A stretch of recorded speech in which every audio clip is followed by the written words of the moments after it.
باتوں کو منظر عام پر لانے کے لیے اور ان کو پہلے سے زیادہ خوبصورت بنانے کے لیے جماعت کے محترم معزز جو نعت خواں احباب ہیں ان کی خدمات حاصل کر کے چھوٹے ننھے بچوں کے لیے حمد و نعت کلاسز کا الحمدللہ آغاز کیا ہے.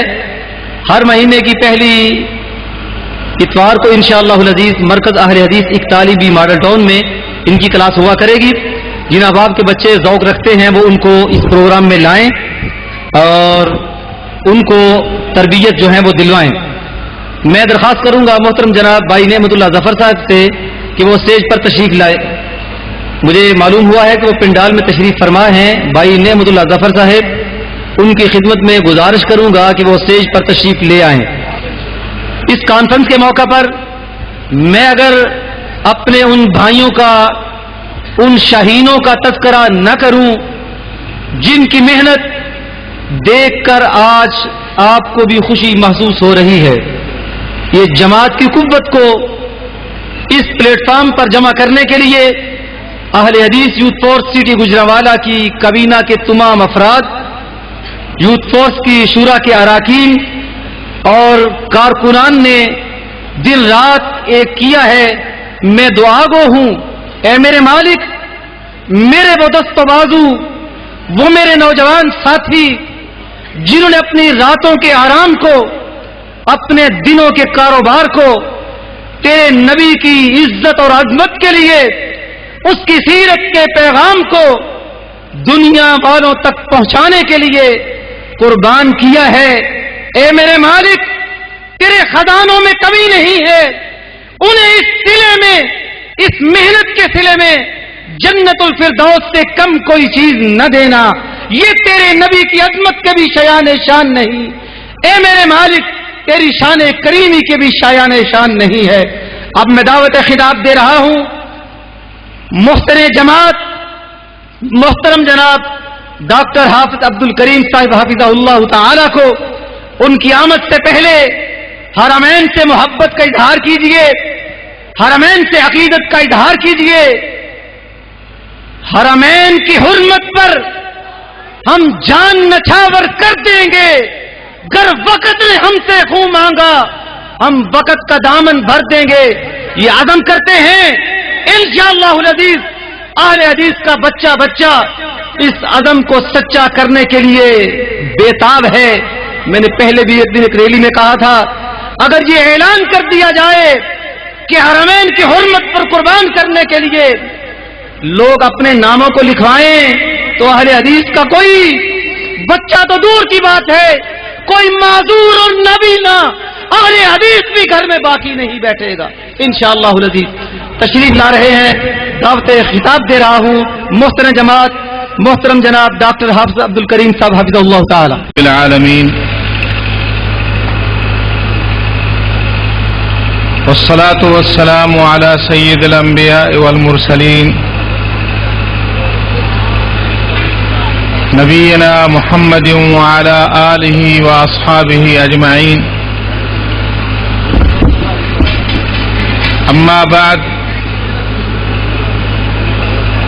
اعوذ باللہ من الشیطان الرجیم.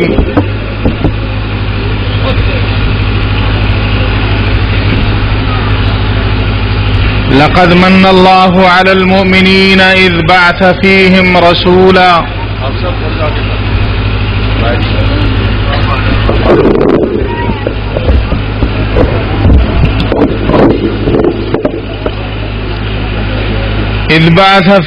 رسولا من أنفسهم يتلو عليهم آياته ويزكيهم ويعلمهم الكتاب والحكمة وإن كانوا من قبل لفي ضلال مبين.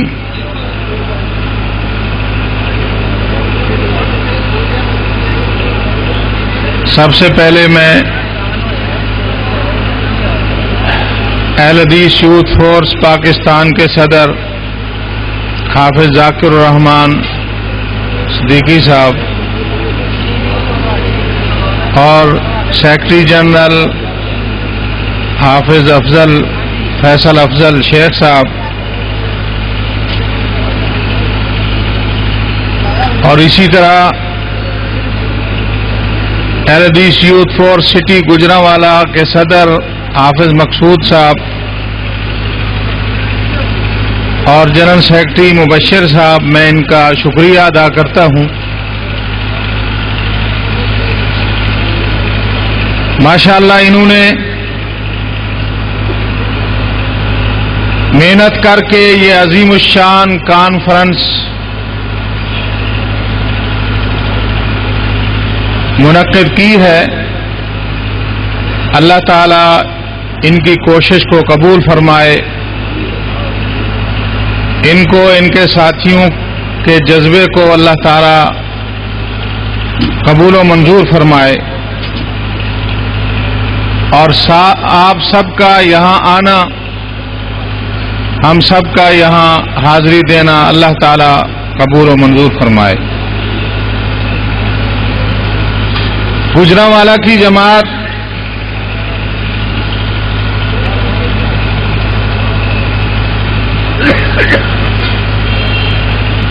بڑے پرانے تعلقات ہیں، یادیں ہیں، کیونکہ میں بھی یہاں آپ کے شہر گجرانوالا میں جامعہ محمدیہ میں پڑھتا رہا ہوں۔ مولانا محمد عبداللہ صاحب مرحوم، مجھے یاد ہے چوک نیائی میں جمعہ پڑھاتے تھے، ہم یہاں آتے تھے، ان کے جمعے سنتے تھے، اور وہ بھی جامعہ کے ساتھ اتنا محبت کرتے تھے، صبح پیدل شہر سے جاتے اور وہاں آ کر ہمیں پڑھایا کرتے تھے۔ تو اللہ تعالی ہمارے بزرگوں کی مغفرت فرمائے اور جنت الفردوس میں ان کو اعلی مقام عطا فرمائے۔ گجرانوالا کے لوگوں، یہ جماعت مرکزی جمعیت اہل حدیث پاکستان، میرا خیال ہے اس میں پورے ملک کا اتنا حصہ نہیں ہے جتنا آپ کا حصہ ہے، صرف گجرانوالے کا۔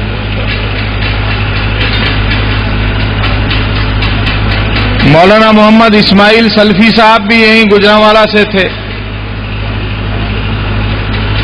مولانا محمد عبداللہ صاحب بھی گجرانوالا سے تھے،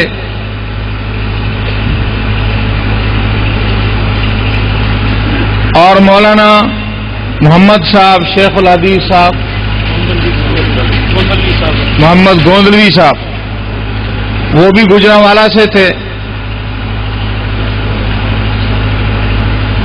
اور اس وقت ہمارے امیر محترم جناب پروفیسر ساجد میر صاحب، وہ بھی گجرانوالا ڈویژن سے۔ میرا خیال ہے زیادہ تر حصہ جماعت کا گجرانوالا ڈویژن اور گجرانوالا شہر سے رہا ہے۔ یہ جماعت آپ کی جماعت ہے، مرکزی جمعیت اہل حدیث پاکستان، اور اس جماعت نے الحمدللہ ان اکابرین کی کوششوں سے بہت ترقی کی۔ کتاب و سنت کی دعوت میں جو اس جماعت نے انٹرنیشنل مقام پیدا کیا ہے، اندرون ملک اور بیرون ملک،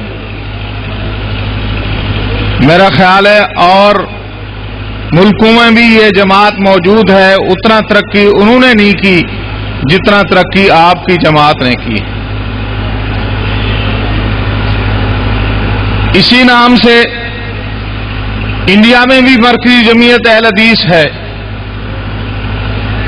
اسی طرح بنگلہ دیش میں بھی مرکزی جمعیت اہل حدیث ہے، برطانیہ میں بھی مرکزی جمعیت اہل حدیث ہے، نیپال میں بھی اسی نام سے مرکزی جمعیت اہل حدیث ہے۔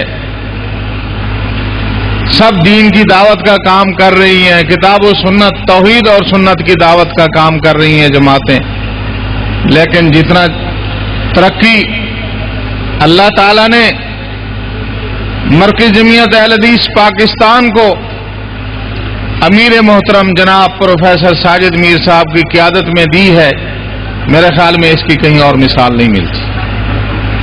یہ اللہ کا فضل ہے۔ ابھی بچے کہہ رہے تھے محسن اہل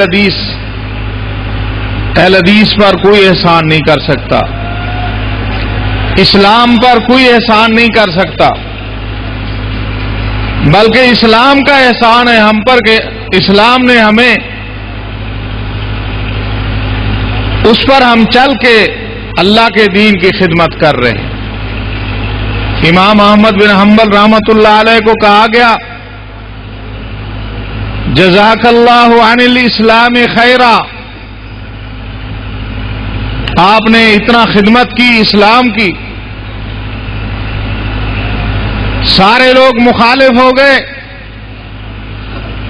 امام احمد بن حنبل ایک نحیف جسم والا شخص،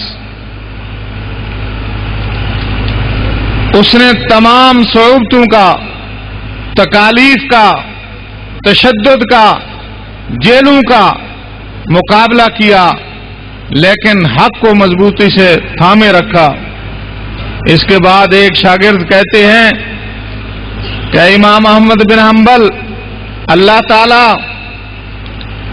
آپ کو جزائے خیر دے کہ آپ نے اسلام کا بول بالا رکھا۔ امام احمد بن حنبل فرماتے ہیں اللہ تعالیٰ اسلام کو جزائے خیر دے کہ اس نے مجھے یہ کام کرنے کی توفیق عطا فرمائی۔ آج اگر اس دین کی خدمت ہمارے نوجوان یہ کر رہے ہیں، ہماری قیادت کر رہی ہے، تو یہ اللہ تعالیٰ کا فضل ہے۔ ذالک فضل اللہ یؤتیہ من یشاء، اللہ کا فضل ہے۔ اللہ تعالیٰ سے دعا ہے اللہ تعالیٰ ہم سب کو اپنی دین کی خدمت کرنے کی توفیق عطا فرمائے۔ اس جماعت کے ساتھ تعلق کو مضبوط کرو، یہ آپ کی جماعت ہے، اس کے ساتھ اپنا رابطہ، اپنا تعلق مضبوط کرنا چاہیے ہمیں۔ موجودہ حالات آپ کے سامنے ہیں دنیا کے، اسلام کے خلاف ہر جگہ مہاذرائی ہے، اسلام کو بدنام کیا جا رہا ہے۔ اسلام تو امن، سلامتی، پیار اور محبت کا دین ہے، لیکن اس کے خلاف لڑنے کے لیے ساری دنیا اکٹھی ہو گئی۔ اسلام کا پیغام آپ جانتے ہیں، اللہ کے رسول صلی اللہ علیہ وسلم نے جب اسلامی سلطنت کا آغاز کیا، اس کی بنیاد رکھی مدینہ طیبہ میں، انصار نے نبی علیہ الصلوۃ والسلام کا استقبال کیا۔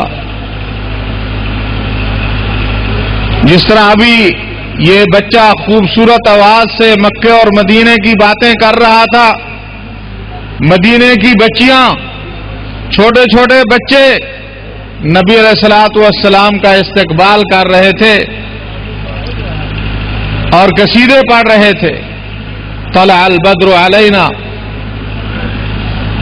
نبی علیہ الصلوۃ والسلام کا استقبال ہو رہا تھا۔ ایک عالم، یہودی عالم عبداللہ ابن سلام، جو معتدل مزاج، ایک اچھا انسان تھا، وہ کہتا ہے میرے میں تجسس پیدا ہوا کہ میں دیکھوں یہ جس کا اتنا ذکر ہو رہا ہے، جس کا استقبال ہو رہا ہے، اس کی شکل تو دیکھوں اور اس کی بات کو بھی سنوں، وہ کیا کہنا چاہتا ہے۔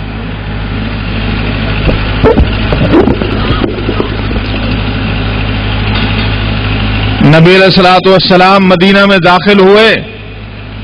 عبداللہ ابن سلام مسلمان نہیں تھا اس وقت، بعد میں اللہ نے ہدایت دی، نبی علیہ السلام کا صحابی بنا، مسلمان ہوا، اس وقت مسلمان نہیں تھا۔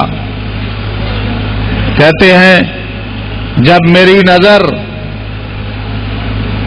حضرت محمد الرسول اللہ صلی اللہ علیہ وسلم پر پڑی تو آپ کا چہرہ دیکھ کر بے ساختہ میرے دل سے یہ آواز نکلی، میری رائے نکلی کہ یہ چہرہ کسی جھوٹے شخص کا نہیں ہے، یہ چہرہ جھوٹے شخص کا نہیں ہے، ایسے چہرے سے کبھی جھوٹ سرزد نہیں ہو سکتا۔ انہ لیس بوجہ کذاب، یہ کسی جھوٹے شخص کا چہرہ نہیں ہے، سچے آدمی کا چہرہ۔ اور آپ صلی اللہ علیہ وسلم نے جو پیغام دیا، انتظار تھا کہ دیکھیں پہلا پیغام مدینہ کی تاسیس پر، اسلامی سلطنت کی بنیاد رکھنے پر محمد الرسول اللہ کون سا پیغام دیتے ہیں؟ سب سے پہلا پیغام جو اللہ کے حبیب حضرت محمد الرسول اللہ کے منہ مبارک سے نکلا، آپ نے فرمایا ایھا الناس افشوا السلام واطعموا الطعام وصلوا الارحام وصلوا باللیل والناس نیام تدخلوا الجنة بسلام۔ پہلا پیغام، جب بھی کوئی حکمران آتا ہے، کسی کو مارتا ہے، کسی کو چھوڑتا ہے، اپنی حکومت کو پکا کرنے کے لیے سخت سے سخت آرڈر جاری کرتا ہے، میرے اور آپ کے آقا یوتھ فورس کے نوجوانوں، یہ پیغام آپ کے اور میرے آقا کا پیغام ہے کہ سب سے پہلا جملہ میرے آقا کے منہ سے جو نکلا وہ افشوا السلام کا نکلا۔ سلام کو عام کرو۔ میرے نبی نے جو پہلا میسج دیا وہ سلامتی کا دیا۔ کیا وجہ ہے کہ آج میرے اس نبی کے اس دین کے خلاف پوری دنیا اکٹھی ہو چکی ہے۔ آج اگر کہیں خون بہہ رہا ہے تو محمد صلی اللہ علیہ وسلم کے ماننے والوں کا خون بہہ رہا ہے۔ اگر افغانستان میں بہتا ہے مسلمانوں کا خون بہتا ہے، عراق میں بہتا ہے مسلمانوں کا خون بہتا ہے، سوریا میں بہتا ہے مسلمانوں کا خون بہتا ہے، یمن میں بہتا ہے مسلمانوں کا خون بہتا ہے، اور اگر برما میں بہتا ہے تو مسلمانوں کا خون بہتا ہے۔ کیا وجہ ہے؟ یہ نہتھے لوگ ہیں، ان کے پاس کوئی ایٹم بم نہیں، ان کے پاس کوئی میزائل نہیں، ان کے پاس کیا ہے؟ ان کے پاس صرف لا الہ الا اللہ محمد الرسول اللہ ہے۔ کیوں ان کے ساتھ یہ جنگ ہو رہی ہے؟ آپ دیکھیں سوریا میں سنی مسلمانوں کے خلاف اسرائیل، امریکہ، فرانس، روس اور ایران، یہ سارے ملک مل کر نہتے بچوں کو، خواتین کو، بزرگوں کو ان کا قتل عام کر رہے ہیں۔ کیوں؟ کبھی سوچا آپ نے اس کی کیا وجہ ہے؟ یہ تو سلامتی کا دین ہے، یہ تو امن کا دین ہے۔ نہتے سردیوں میں جن کے پاس پہننے کے لیے رضائیاں اور کمبل نہیں ہیں، بیچارے سردیوں میں پریشان ہیں، ان کے اوپر بمباری ہو رہی ہے۔ اس کی کیا وجہ ہے؟ اس کی وجہ یہ ہے کہ دنیا کو پتہ ہے ہمارا مقابلہ پہلے تھا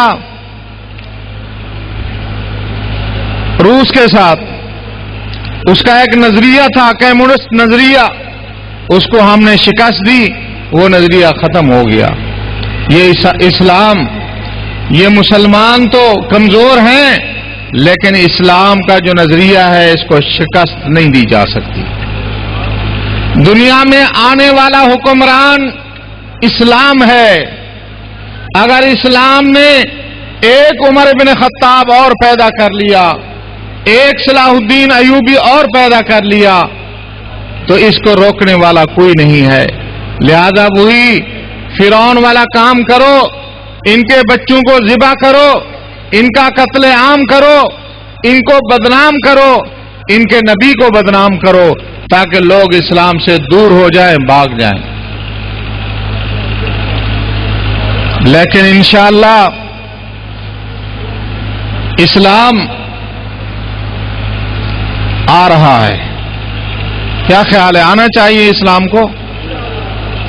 یہ آپ کی حاضری، یہ نوجوان کی کوشش، ان بچوں کی کوششیں اس بات کی دلیل ہیں کہ انشاءاللہ مستقبل اسلام کا ہے۔ اور کفر جو ہے آخری ٹانگیں لاتیں مار رہا ہے، اب آخری لاتیں۔ وہ صحابہ فرماتے ہیں کہ جب ہم کسی قلعے کا محاصرہ کرتے، اس کی فتح لیٹ ہوتی، مہینہ یا اس سے زیادہ ہوتی، تو ہم آپس میں دیکھتے تھے، دیکھیں کہ کون سی سنت ایسی ہے جس کو ہم نے چھوڑا ہوا ہے، ہم اس سنت کو اپنائیں تاکہ یہ فتح جو لیٹ ہوئی ہے یہ جلدی ہو جائے۔ کیا کرتے تھے؟ سنت کو اپناتے تھے۔ آج ہمیں اس بات کی ضرورت ہے مسلمانوں، جو ہم نے نبی علیہ الصلوۃ والسلام کی سنتیں چھوڑی ہوئی ہیں، ہم آپ کی سنت کی طرف واپس آئیں، بدعت کو چھوڑیں اور سنت کو اپنائیں۔ انشاءاللہ یہ قلعے فتح ہوں گے اللہ کے فضل سے۔ اور دوسری بات، صحابہ کہتے ہیں، کلیروی صاحب بیٹھے ہیں، علماء اور بھی تشریف فرما ہیں، ہم انتظار کرتے تھے۔ پہلے تو نبی علیہ الصلوۃ والسلام کو کوئی شخص بھی برا بلا کہے، معاذ اللہ، مسلمان کو تکلیف ہوتی ہے، مسلمان کو اذیت ہوتی ہے، برداشت نہیں کرتا مسلمان۔ لیکن صحابہ کہتے ہیں کہ جب وہ نبی علیہ الصلوۃ والسلام کی توہین کرتے، ہمیں اس پہ ضرور تکلیف ہوتی، لیکن کننا نستبشر، ہم پر امید ہو جاتے کہ اب اللہ کی فتح آنے والی ہے اور انشاءاللہ اسلام کو غلبہ آنے والا ہے۔ تو آج یہ ساری علامات آپ کے سامنے ہیں۔ نبی علیہ الصلوۃ والسلام کے بارے میں ان کے جو خاکے چھاپ رہے ہیں، اسلام کو بدنام کرنے کی جو کوشش کر رہے ہیں، آپ سب جانتے ہیں۔ اور یہ اس بات کی دلیل ہے کہ انشاءاللہ وہ وقت دور نہیں جب اللہ کے فضل و کرم سے انشاءاللہ اسلام کا بول بالا ہوگا اور اسلام کی حکمرانی ہوگی۔ اور پھر آخری حالات میں آج جس طرح اس بچے نے نظم پڑھی اور یہ کچھ بینر لگے ہوئے ہیں، ہمارے ایک ہمسایہ ملک کی کوشش یہ ہے کہ وہ کسی طرح اپنا ایجنڈا دوسروں پہ مسلط کر کے وہ حرمین شریفین پہ جا کر قبضہ کرے۔ اس ایجنڈے پہ کام کرتے ہوئے ہر ملک میں اس نے اپنا ایجنڈا، اپنے لوگ ان کو پروموٹ کرنا شروع کیا۔ عراق میں، افغانستان میں، اور پھر اسی طرح حوثیوں کی مدد کی یمن میں، تاکہ وہ حکومت پر وہاں قبضہ کریں۔ اور شام میں، سوریا میں، وہاں 2% علوی لوگ ہیں، 2%، 98% سنیوں پر ان کی حکومت ہے اور اس کی امداد کی جا رہی ہے۔ کس لیے؟ کہ سعودیہ کے ارد گرد گھیرا تنگ کر کے، ان ملکوں پر قبضہ کر کے، بحرین پر قبضہ کر کے، مکہ اور مدینے پہ قبضہ کیا جائے۔ وہاں سنیوں کا امام نہ ہو، وہاں ایک دوسرے فرقہ کا امام آنا چاہیے، وہاں قبضہ دوسرے فرقہ کا ہونا چاہیے۔ یہ سارا اس پہ کام ہو رہا ہے، لیکن اب مسلمان جاگ گئے ہیں۔ اس فتنے کو روکنے کے لیے مسلمان جاگ گئے ہیں۔ انشاءاللہ اس کو ناکام کریں گے. کیا خیال ہے؟ کیا خیال ہے حرمین شریفین کا تقدس؟ اس کے لیے ہم سب قربانی دینے کے لیے تیار ہیں. حرمین کا تحفظ کرو گے؟ ہاتھ کھڑا کرو. مکے اور مدینے کا تحفظ کرو گے؟ مکے اور مدینے میں انشاءاللہ ہمیشہ قرآن و سنت کا اسی طرح نظام چلتا رہے گا. سعودی حکومت نے کچھ مجرموں کو، کچھ دہشت گردوں کو سزائے موت دی. ہر ملک کا اپنا قانون ہوتا ہے. بٹ صاحب کیا خیال ہے؟ آپ کے ملک میں بھی مجرموں کو پھانسی دی جاتی ہے. اخبارات میں خبر آتی ہے کہ فلاں جیل میں 5 مجرموں کو پھانسی پہ لٹکا دیا گیا، فلاں جیل میں 2 کو، فلاں میں 10 کو. کیا خیال ہے کسی اور ملک کو اعتراض کرنے کا حق ہے؟ سعودی عرب نے 47 مجرموں کو بڑے عرصے کے بعد، جن کے کیس 3-4 سال سے زیادہ عدالتوں میں چلتے رہے، 47 لوگوں کو ان کے سر قلم کیے. کیوں؟ کہ وہ بے گناہ مسلمانوں کا قتل عام کرنے میں ملوث تھے. وہ بیت اللہ، مکہ اور مدینہ کے زائرین کے ساتھ زیادتیاں کرنے والے تھے. وہ وہاں کے جو سیکورٹی ادارے ہیں ان پہ حملہ کرنے والے تھے. کیے انہوں نے. ان کو پکڑا گیا، عدالتوں میں کیس چلے، عدالتوں نے فیصلہ دیا کہ ان پر یہ جرم ثابت ہو گیا ہے، ان کو سزائے موت دی جائے. پھر ہائی کورٹ میں اپیل ہوئی، ان کو صفائی کا موقع دیا گیا. ہائی کورٹ نے بھی اس فیصلے کو برقرار رکھا. پھر سپریم کورٹ میں اپیل کی، ان کو صفائی کا موقع دیا گیا. سعودی عرب کی سپریم کورٹ نے بھی اس فیصلے کو برقرار رکھا.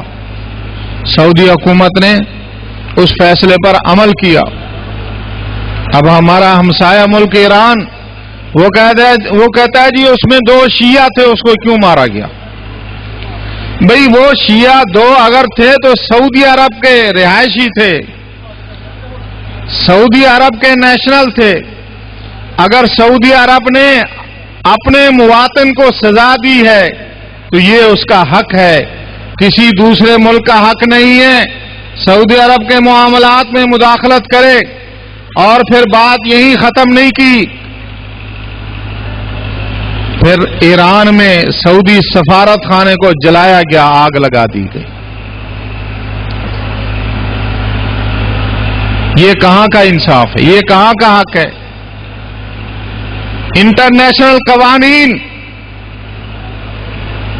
مسلمان اور کافروں کے قوانین اس بات کی ضمانت دیتے ہیں کہ سفارت خانہ، اس کا تحفظ کرنا میزبان ملک کا فرض ہے. کیا ایران کی حکومت کا یہ فرض نہیں تھا؟ وہ سعودی سفارت خانے کا تحفظ کرتا، اس کا یہ فرض تھا. جان بوجھ کے سعودی سفارت خانے کو جلوایا گیا، چھڑوایا گیا، توڑ پھوڑ کرائی گئی، اور سعودی عرب نے پھر اس پہ تعلقات اپنے ایران سے منقطع کر لیے. اب یہاں یہ واویلا کیا جا رہا ہے کہ جی ہمیں پاکستان کو غیر جانبدار رہنا چاہیے. بھی پاکستان کس طرح غیر جانبدار رہے گا؟ پاکستان کے یہ عوام، مکہ اور مدینہ ان کے دلوں میں بستا ہے. پچھلے سال 15 لاکھ سے زیادہ پاکستانی ویزا لے کر حج اور عمرہ کرنے گئے ہیں. 15 لاکھ سے زیادہ ایک سال میں. اور ہر مسلمان کی یہ تمنا ہوتی ہے اللہ تعالیٰ اس کو اپنا گھر دکھا دے اور اپنے نبی محمد رسول اللہ کی مسجد دکھا دے. تو کیا ہم حرمین شریفین کے امن کو ان دہشت گردوں کے حوالے کر دیں گے کہ یہ جائیں جس طرح ان کا دل کرے وہاں یہ کریں، اور مسلمان مکہ اور مدینے کے جو زائرین ہیں ان کو یہ تکالیف دیں۔ ہم حرمین شریفین کے امن سے، ان کے تحفظ سے دور نہیں رہ سکتے۔ حرمین شریفین کا تحفظ کرنا پاکستان سے پہلے ہم سمجھتے ہیں کہ ان کا تحفظ کرنا چاہیے۔ لہذا آج اہل حدیث یوتھ فورس کا یہ اجتماع، مرکزی جمعیت اہل حدیث پاکستان کا یہ اجتماع، آج یہاں پورے پاکستان کی نمائندگی کرتے ہوئے اہل حدیث اس بات کا اعلان کرتے ہیں کہ دنیا سن لے، اگر کسی کو غلط فہمی ہے وہ اپنے ذہن سے غلط فہمی کو نکال دے۔ وہ آنکھ جو مکہ اور مدینہ کی طرف بری نگاہ سے مکہ اور مدینہ کو دیکھے گی، اس آنکھ کو ہم پھوڑ دیں گے۔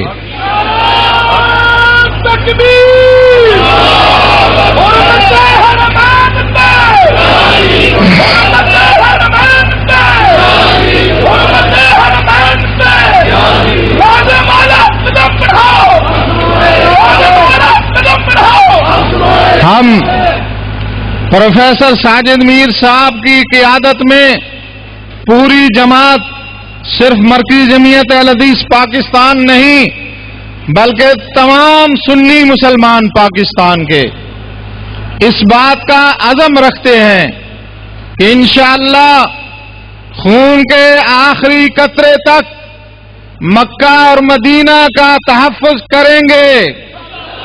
انشاءاللہ کسی کو مکے کی طرف میلی آنکھ دیکھنے کی اجازت نہیں دیں گے، اور پاکستان، حکومت پاکستان سے بھی یہ مطالبہ کرتے ہیں کہ حق کو حق کہو، غلط کو غلط کہو، ٹھیک کو ٹھیک کہو۔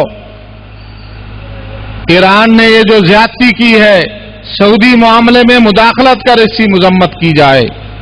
سعودی سفارت خانہ جو ایران میں جلایا گیا ہے اس کی مذمت کی جائے، اور سعودیہ کے خلاف ایران عراق میں، سوریہ میں، یمن میں جو محاذ آرائی کر رہا ہے، اگر آپ نے صلح کا کردار ادا کرنا ہے، کچھ لوگوں نے پارلیمنٹ میں کہا، پارلیمنٹ میں میں بھی موجود تھا، کچھ لوگوں نے یہ مطالبہ کیا کہ جی پاکستان کو غیر جانبدار رہنا چاہیے، ترکیہ کے ساتھ مل کر صلح کرانی چاہیے۔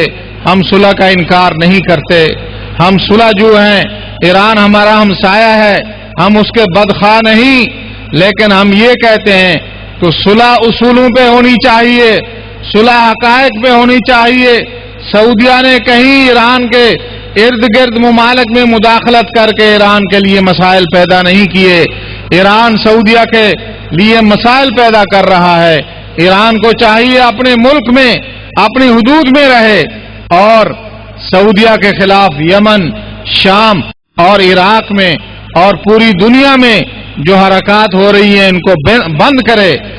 اس بنیاد پہ سعودیہ اور ایران کے درمیان پاکستان، ترکیہ، کوئی بھی مسلمان ممالک صلح کراتا ہے تو اس پہ کسی کو اعتراض نہیں، لیکن سعودیہ کے ساتھ زیادتی نہیں ہونے دیں گے۔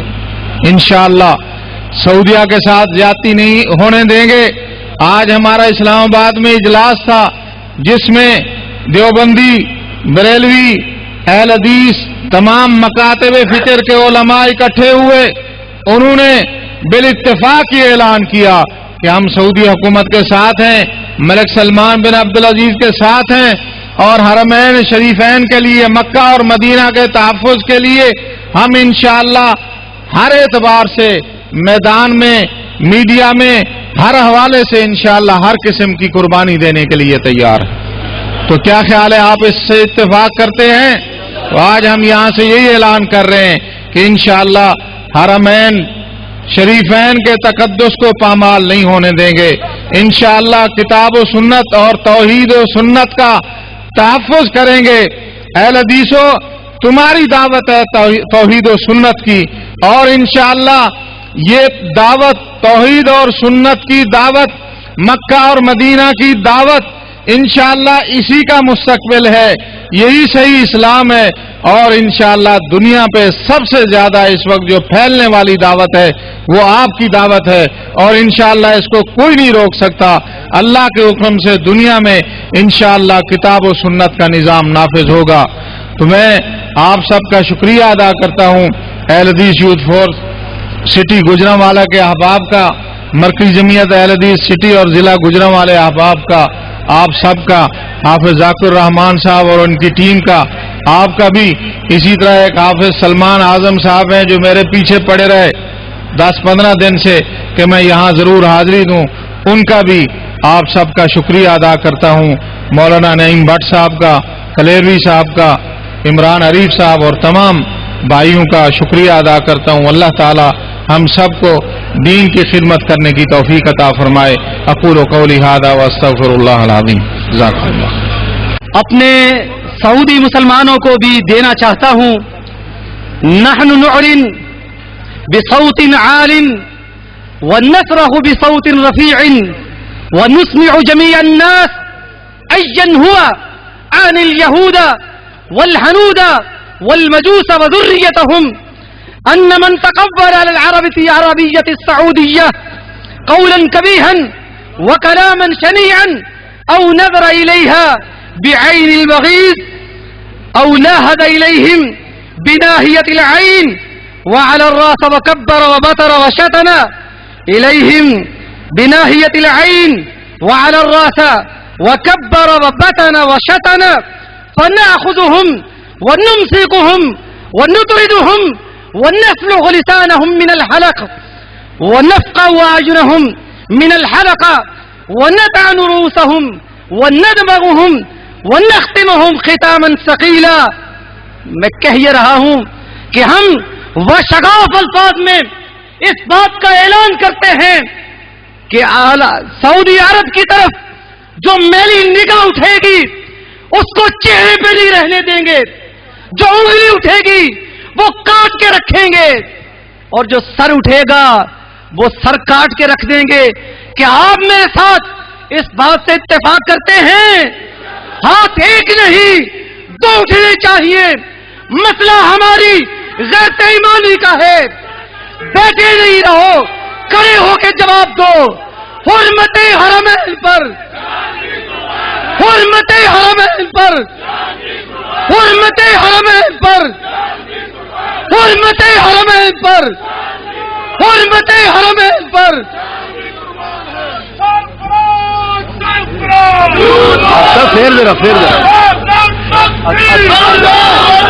سعودی عرب سے رشتہ کیا،